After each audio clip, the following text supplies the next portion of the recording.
সেনাপতি জাফরিকা এখানে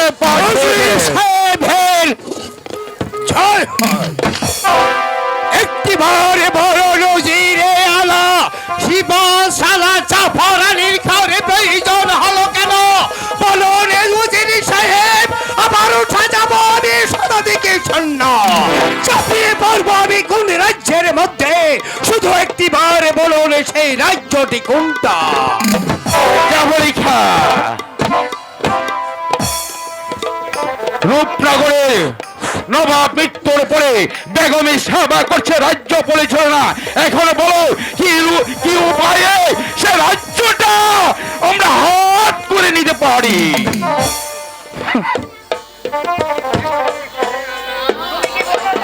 হ্যাঁ, তুমি কি বলো জাফরিকা?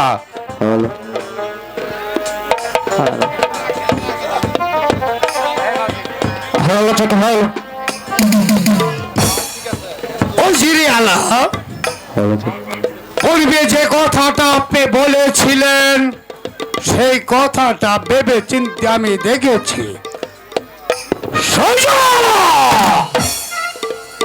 সুযোগ তো একটা মানবের জীবনে শুধু একেবারে আসে।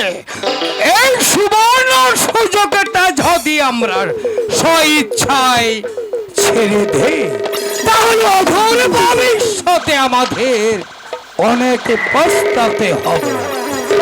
তাই তো ভাবছি উজিরে আলা বলুন জাফরিকা, বলুন কোন আমরা সেই রাজ্যটা হাত করে নিতে পারি? কিভাবে কিভাবে কিভাবে কিভাবে কিভাবে কিভাবে একবার বলুন কোন পথ অবলম্বন করিলে এই রূপেনা ঘরে রাজ্যটা আসবে আমাদের করায়ত্তে? না না না, তা কখনো হতে পারে না উজির সাহেব।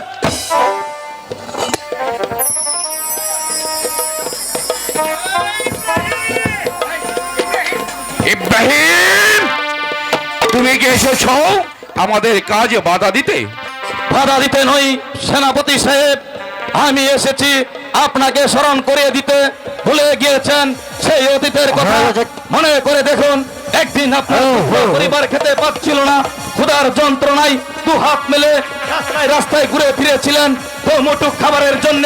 সেদিন নবাব আপনাকে রাস্তা থেকে তুলে এনে স্থান দিয়েছিল এই নবাব মহলে। আজ নবাবের মৃত্যু হতে না হতেই তার স্ত্রী আর পুত্রকে করতে চান হত্যা। না না,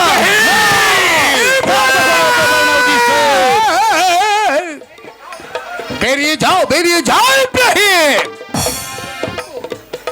বেশ, তাই যাচ্ছি। তবে যাবার পূর্বে আমি আপনাদেরকে একটি কথা স্মরণ করিয়ে দিয়ে যাই। এই রূপনগরের কোনো মানুষ যদি আপনাদেরকে প্রতিবাদ করার জন্য না আসে, এই ইব্রাহিম কোনোদিন মুখ চুপ করে বসে থাকবে না। ইব্রাহিমের জীবন দিয়ে হলো আমি তাদেরকে রক্ষা করবই করবই করবই করবই।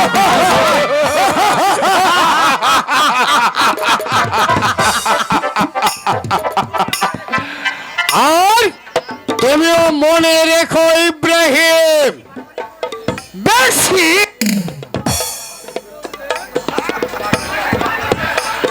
তোমাকে রেহাই করবো না।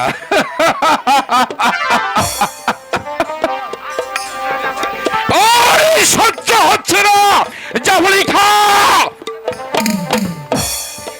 যেমন করে হোক, যেভাবে হোক, যে শয়তান গুরুকে হত্যা করে আমাদের সিংহাসন অধিকার করতেই হবে। এই ব্যাপারে আপনি সম্পূর্ণরূপে নিশ্চিন্ত থাকতে পারেন। আমাদের দুজনের সিদ্ধান্ত যখন এক হয়েছে, এই বিভিন্ন ঘরের সিংহাসন আর নেই।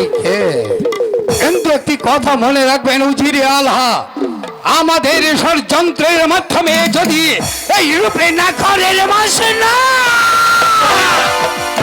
সে মস্তদে উপবেশন করবেন আপনি আর আমি প্রধান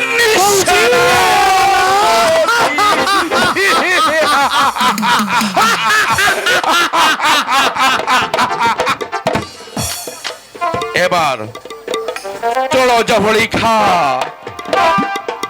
আমরা আরেক কাজে আমরা এগিয়ে উজিরে আলা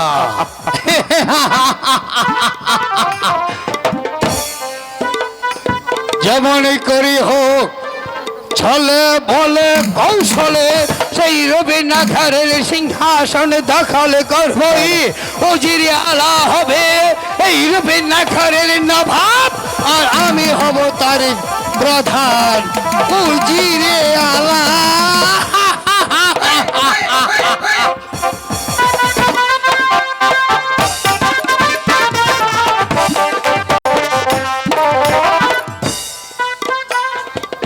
হায় খোদা, এই কি লিখেছিলে তুমি আমার কপালে?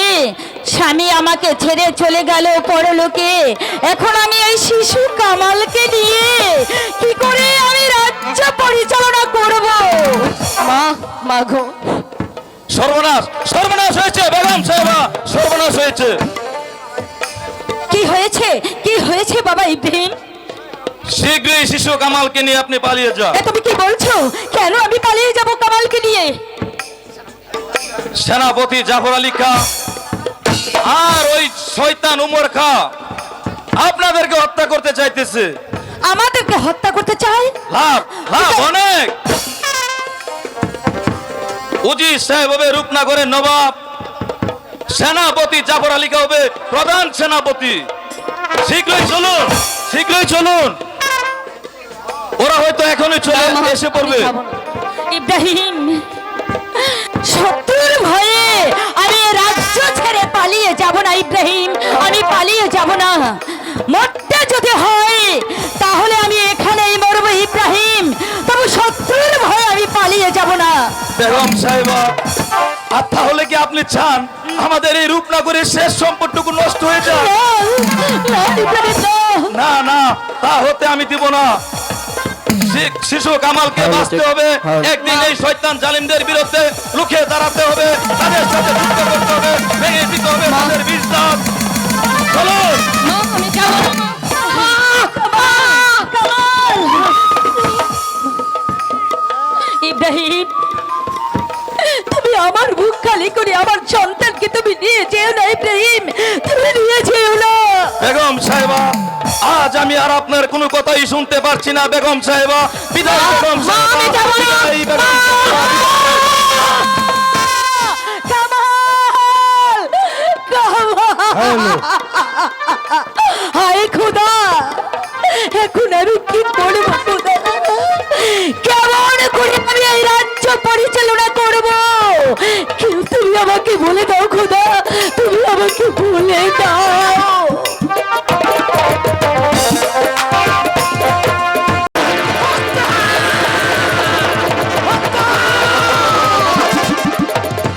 নির্মম হত্যা।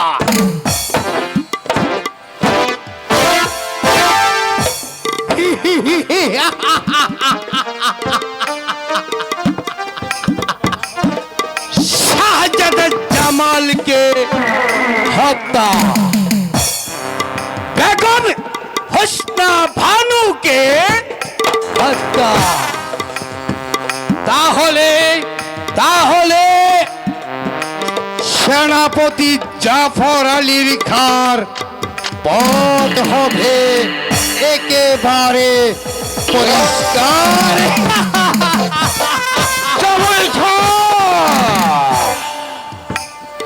তোমার আর আমার স্বপ্ন বাস্তবে পরিণত হবে না।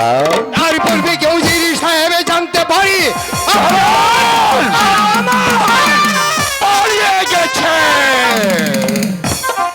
পালিয়ে গিয়েছে। হ্যাঁ হ্যাঁ পালিয়ে গেছে, পালিয়ে গিয়েছে শিশু কামাল ইব্রাহিম পালিয়ে গেছে।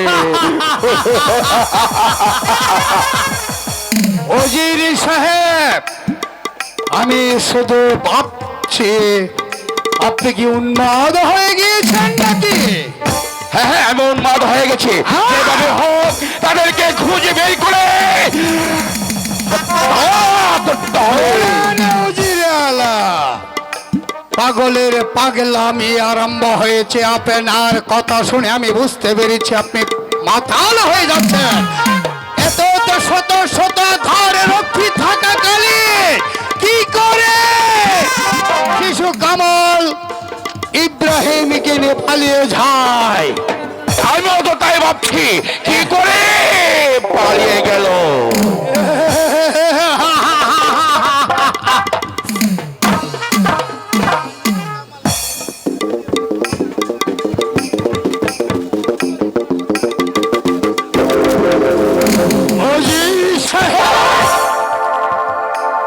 আমি আপনার সম্মুখে দাঁড়িয়ে কথা দিচ্ছি যে ইব্রাহিম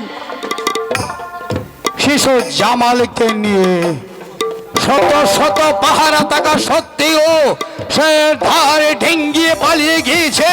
সে যদি এই রবের নাখরের রাজ্যের যে কোনো প্রান্তেই থাকুক না কেন, আমি জাফর আলী খান তাদেরকে আমি খুঁজে ধরে এনে আপনার সম্মুখে আমি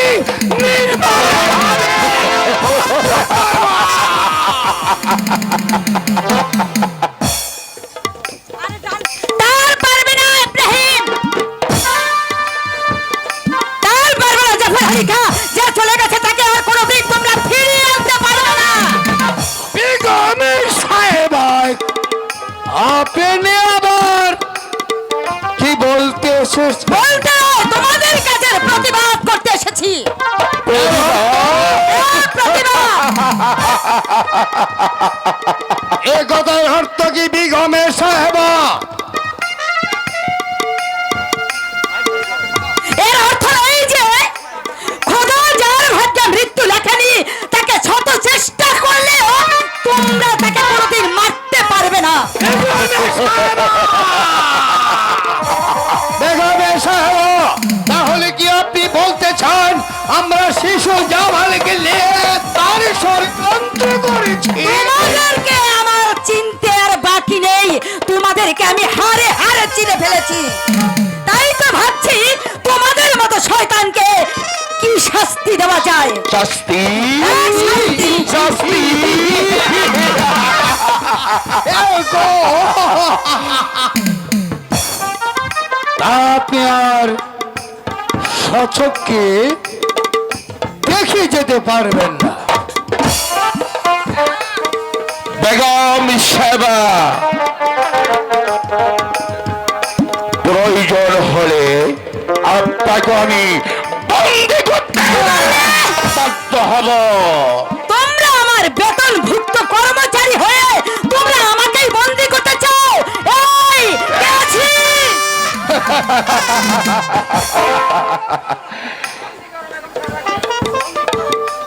বন্দি করো বেগমের সাহেবাকে। কোনো কথা নয়, বলছে এই মুহূর্তেই বেগমের সাহেবাকে তুমি বন্দি করো। বেশ, তাই করছি।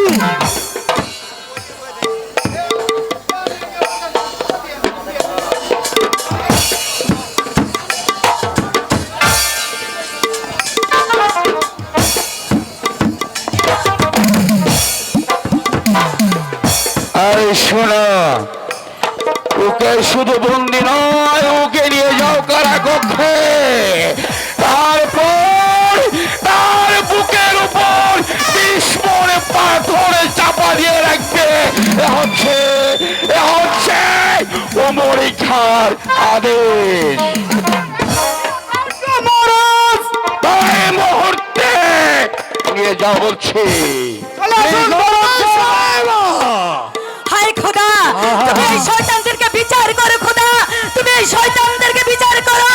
শুনে রাখ পাপিষ্ঠর দল, এই অপরাধের বিচার তোদের একদিন হবেই হবে। অভিশাপ, অভিশাপ, অভিশাপ।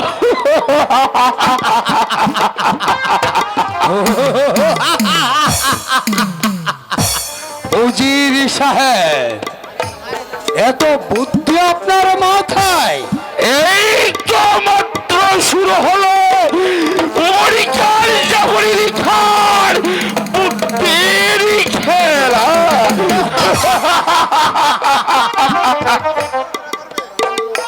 জবরিখা, বলুন বলুন বলুন উজির সাহেব।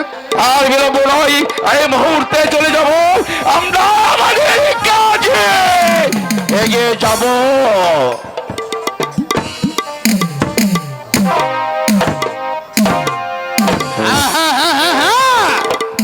তোমার বুদ্ধির পরীক্ষায় প্রমাণ হবে সেই দিন, যেদিন তুমি মসনদে বসবে। যে মন মানসিকতা নিয়ে তুমি রবীনা ঘরের মধ্যে একটা চক্রান্তের জাল রচনা করেছ, তোমার আশা হয়তো ব্যর্থ হয়ে যাবে। এমন একটি দিন আসবে, সেই দিন তোমাকে আমি দূরে সরিয়ে দিয়ে এই রূপের নগরের মসনদে বসিব আমি, জাফর আলী খান।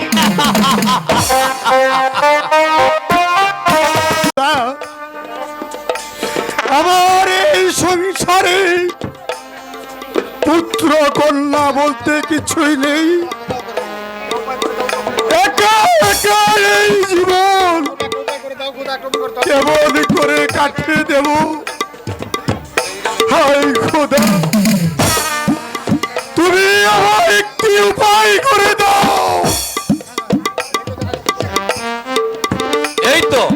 এই তো দেখা যাচ্ছে কদমালি চাষার বাড়ি। কদমালি বাড়িতে আছো?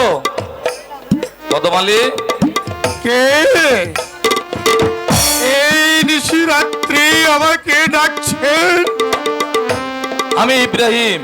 ইব্রাহিম, এই নিশিরাত্রি গরিবের বাড়িতে কেন?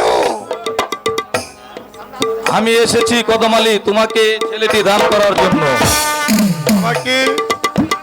আপনি আমাকে ছেলে দান করবেন? এই যে আমার পরম সৌভাগ্য। হ্যাঁ কদমালি, আমি এসেছি তোমাকে এই ছেলেটি দান করতে। ভাইয়া, এই নাও। ভাইয়া না, ভাইয়া না। ওকে আমি তোমার হাতে তুলে দিলাম। আজ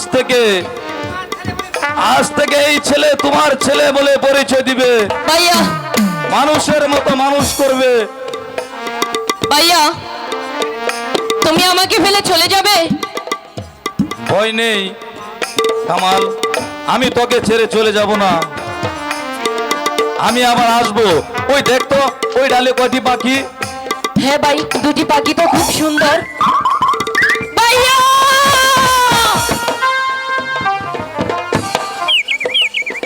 বাবা কাজল,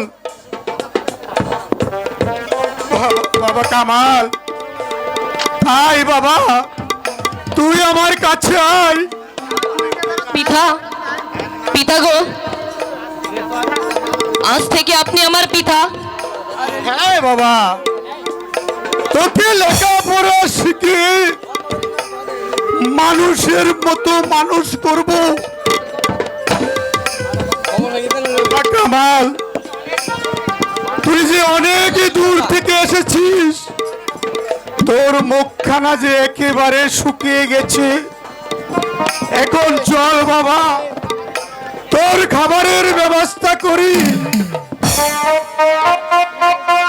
তাই চলি পিতা। আয় বাবা, তুই আমার কুলে আয়। কাজল, এই কোথায় গেল ছেলেটি? এই দেখতে দেখতে ছেলেটি আমার অনেক বড় হয়ে গেছে। এই তাকে স্কুলে যে আমার ভর্তি করা একান্তই প্রয়োজন। কাজল, কাজল। হ্যাঁ পিতা গো, আপনি আমার ডেকেছেন? হ্যাঁ বাবা কাজল, আয় বাবা, আমার কাছে আয়। বাবা কাজল, তুমি দেখতে দেখতে অনেক বড় হয়ে গেছো, তাই আমার ইচ্ছা তোকে স্কুলে ভর্তি করে লেখাপড়া শিখে এই মানুষের মতো মানুষ করে আমি গড়ে তুলবো। তুমি কি বলো বাবা? হ্যাঁ পিতা, আমারও তো মন চাই লেখাপড়া করতে। বেশ, তাহলে চলো বাবা, আজই তোমাকে স্কুলে ভর্তি করে দিয়ে আসি। হ্যাঁ তাই চলো তাই চলো পিতা, বাবা কাকা। তাই চলো।